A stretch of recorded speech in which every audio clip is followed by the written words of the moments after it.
Welcome to the fourth season of Murder in 20 podcast, where I, Bobby Stevens, am your host with a new episode every Wednesday.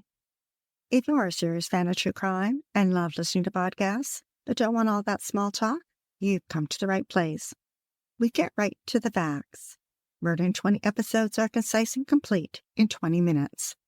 Less talk and more true crime. Be sure to like, share, and follow us to learn about upcoming episodes every Wednesday. Thanks for tuning in. Now let's get to this week's episode.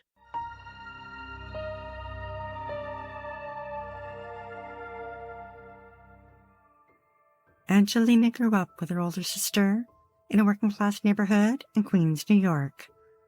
Her father left them when they were young, and they were raised by their mother, who worked hard as a nurse to support them.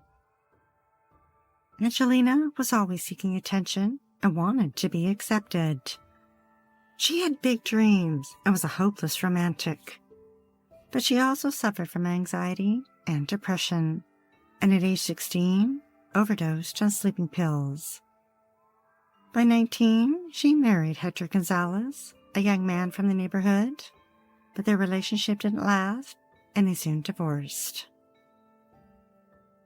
Angelina moved to Florida and enlisted in the Air Force. Soon, she fell in love with Tom Fuller, who was good-looking and athletic. They married and moved to Colorado. 3 months later, she found out she was pregnant with Autumn. Then 2 years later, gave birth to Alicia. Angelina had found her happy place in life and enjoyed being a mother. But her marriage had started to crumble. Alicia was a preemie and spent the first 4 months of her life in and out of hospitals with multiple health issues. In September 1983, while Tom was out of town on business, Angelina called police to say she found Alicia dead in her crib, with a hard plastic shield from the pacifier laying on the floor. 13-month-old Alicia's autopsy stated that she choked to death. The couple sued Gerber, the maker of the pacifier, and were awarded $750,000. Tom and Angelina divorced. She walked away with $250,000 and used the money to buy a house in Paso Robles, California. She filled it with new furniture and bought a new car and a boat.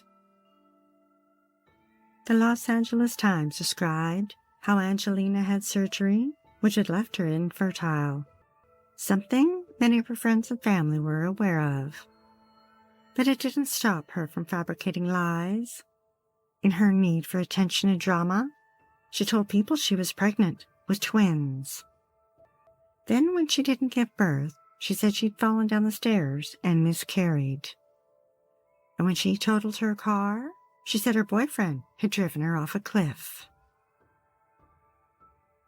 Angelina was intelligent, with an above-average IQ.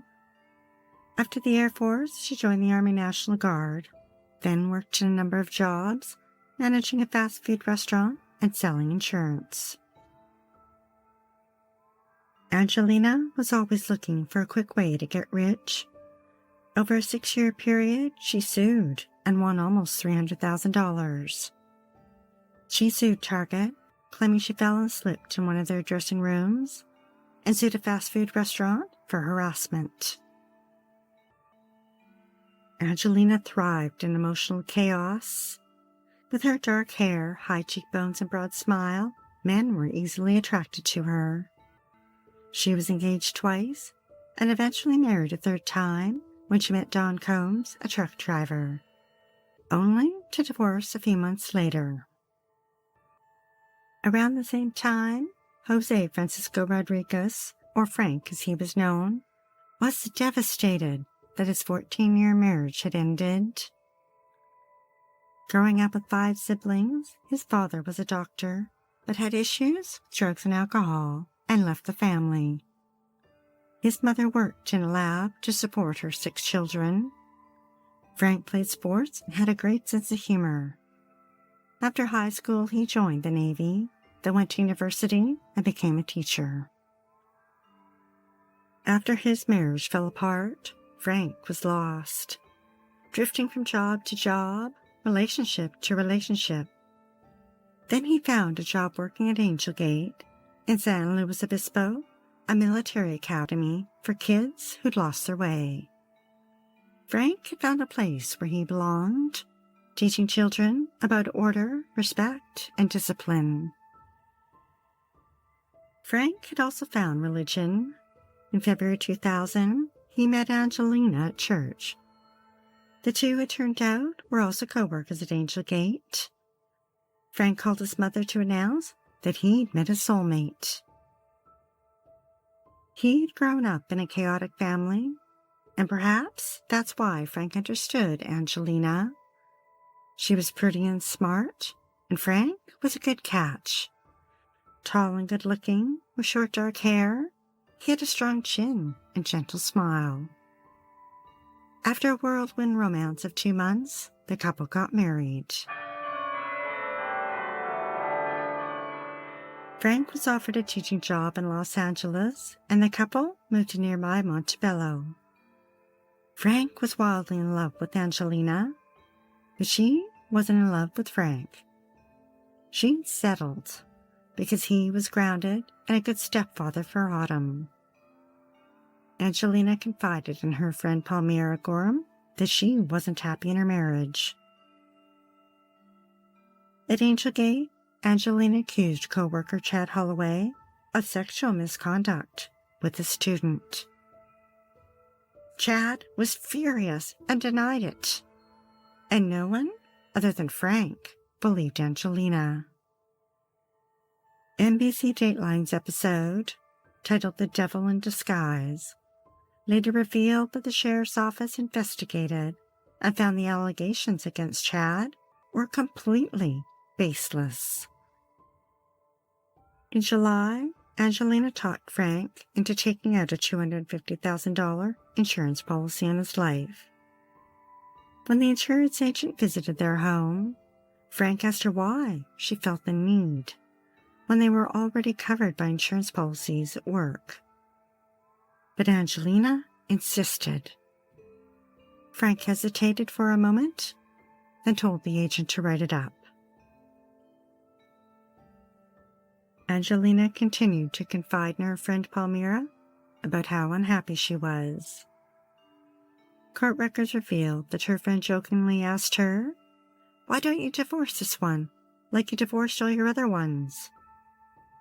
And Angelina responded, "No, this one has got a life insurance policy, and it might be worth my time to do that. If I were to kill him, at least I'd end up with a little bit of money." Later, Palmyra's mother joined them and mentioned a woman who tried to kill her husband by giving him oleander. It just seemed like an innocent conversation at the time, and Palmyra didn't take it seriously. Then, in another conversation a few days later, Palmyra and her boyfriend were talking to Angelina when they mentioned that their neighbor's dog had bitten her son and that police had failed to do anything about it. Her boyfriend commented that they should soak some hot dogs in antifreeze and throw them over the fence. That piqued Angela's curiosity, and she asked, "Why antifreeze?" He explained it was a bright-colored liquid with a sweet taste, a liquid poison. The wheels were turning in Angelina's mind. As the end of summer rolled around in late August, Palmyra's nephew was released from jail. Angelina took notice, and soon the 32-year-old wife and mother was having an affair. Angelina decided it was time for Frank to go. They'd been married just 4 months, but she wasn't about to get a 4th divorce. On September 3rd, she snuck into the garage and loosened the gas valves on the water heater and the clothes dryer, in the hopes that Frank would either succumb to the fumes or there would be an explosion. But after Angelina left the house, Frank smelled the leak and reported it to the gas company, who discovered the loose valves. Angelina confided in her new boyfriend as to what she'd done, but he didn't want to get involved and didn't contact police. Angelina wasn't deterred. She thought back to the oleander. It was a common bush found on the side of many roads in California, and there just happened to be a large bush on the other side of their fence in the backyard. She mixed the oleander into a soup and fed it to Frank. A couple days later, Frank had a last-minute opportunity to make some extra money and chaperone new recruits on a bus ride to Angelgate. His old friend, Chad, greeted him and noticed that Frank looked terrible. Returning home, Angelina continued to feed him the oleander soup, and within a couple days, he had vomiting so severe, she rushed him to the emergency room. The doctor thought it was food poisoning and sent him home, telling her that Frank needed to drink lots of fluids and suggested Gatorade. Angelina realized that while the oleander had made him sick, it wasn't going to kill him. So she took the doctor's advice and got some Gatorade, but before giving it to Frank, she added some ethylene glycol, better known as antifreeze. It was just after 3 a.m. on Saturday, September 9th, and Frank had been home less than 2 days when Angelina called 911. Frank was dead at 41. The first officer arrived, but no cause of death was apparent. The officer noticed Angela's crying seemed to be forced, and that she shed no tears. 7 hours later, Angelina called the life insurance agent, asking how soon she would get paid. The agent informed her that the company would need an official death certificate stating the cause of death, and that because the policy had been in effect less than 2 years, there would be a company investigation before releasing the funds. Frank's sister Rebecca called Angelina, who was quick to say that he died because he drank too much. Rebecca found this odd because Frank didn't drink. Then, in their next conversation, Angelina switched her story to say that someone at Angelgate had poisoned him. When his sister pressed her and asked how, Angelina said there were many ways, like making tea with oleander. In the limousine on the way to Frank's military funeral, Angelina was joined by Frank's family. Looking out the window, she pointed at some bushes on the side of the road and said that's oleander. After Frank's funeral, Angelina moved back to Paso Robles. She discarded Frank's shoes, parts of his uniform, and his medals into a trash bin. Over the next few weeks, she constantly called investigators and the insurance agent, inquiring about the death certificate, but was repeatedly told that they did not have a cause of death. Investigators immediately suspected Angelina, but had no proof. Toxicology tests on Frank were performed, but nothing suspicious came up. When testing is performed, there is no way to randomly look for every drug. Rather, a drug must be specifically tested for. In her interview with investigators, Angelina showed little emotion and implicated Chad in poisoning Frank. Then investigators received a surprise call from Frank's mother about Angelina mentioning oleander. That was the first time investigators heard of it.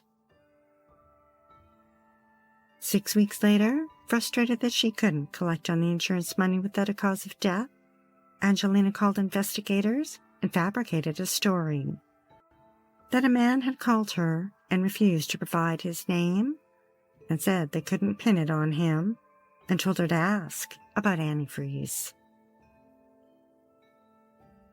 Now investigators had a lead on 2 possible poisons. Further tests were conducted and came back positive for oleander and lethal amounts of ethylene glycol, more than 5 times than what was needed to kill a person. Investigators checked Angelina's cell phone records that day and could see that no one had called her at the time she claimed. In December, detectives approached Chad and got his cooperation to create a sting. They arranged for him to phone her while they recorded it. Chad confronted her and asked why she told police that he'd poisoned Frank. Their conversation lasted less than a minute. Immediately afterwards, she called detectives and told them that Chad had said they'd never be able to catch him and that she'd better watch her back. Detectives knew from the recordings that Chad had never said anything to that effect. On February 6, 2001, detectives drove to Angelina's home and arrested her for Frank's death. She wailed and cried out that she didn't kill her husband. Finally, Angelina showed some emotion. Her boyfriend told investigators that she'd left the gas on to try and eliminate Frank. Then, sitting in a jail cell, she devised a plan to get rid of her friend Palmyra so she couldn't testify against her. Through the air vent in the wall, she began talking to the inmate in the adjacent cell and asked her to find a hitman. But the inmate had no loyalty to Angelina and told police, who began recording the women's conversations. Then detectives arranged with Palmyra to stage her death. Laying on her bed with a fake gunshot wound and fake blood running down her face, they snapped a photo. An undercover officer visited Angelina in the jail and held up the photo to the plexiglass between them. Then a note asking how she would be paying. Angelina replied with a note saying as soon as the insurance money is in. Angelina went to trial in October 2003. The jury found her guilty of first-degree murder with special circumstances of administering poison and murder for financial gain, and for attempting to dissuade a witness. Then during sentencing, the prosecution introduced evidence that shocked everyone. That Angelina had murdered her 13-month-old daughter, Alicia. A month before her death, Angelina had taken out a $50,000 insurance policy. An expert in the failure and fractures of rubber, like the type used in a pacifier, testified that through microscopic examination of the pacifier, he determined that the way in which the nipple had separated from the hard plastic shield was not caused by a baby chewing through it. Rather, a lot of force with some type of tool, such as pliers, had been used to tear the rubber. Angelina was sentenced to death. Now 55, she has been on death row for 19 years. The Central California Women's Facility located in Chinchilla, where she is in the company of several women we have covered in previous episodes, including Cynthia Kaufman, Mary Samuels, Celeste Carrington, and Christian Rossum. Although it is not likely any of them will ever see the death chamber, as California is moving towards dismantling death row and moving its prisoners into the general prison population.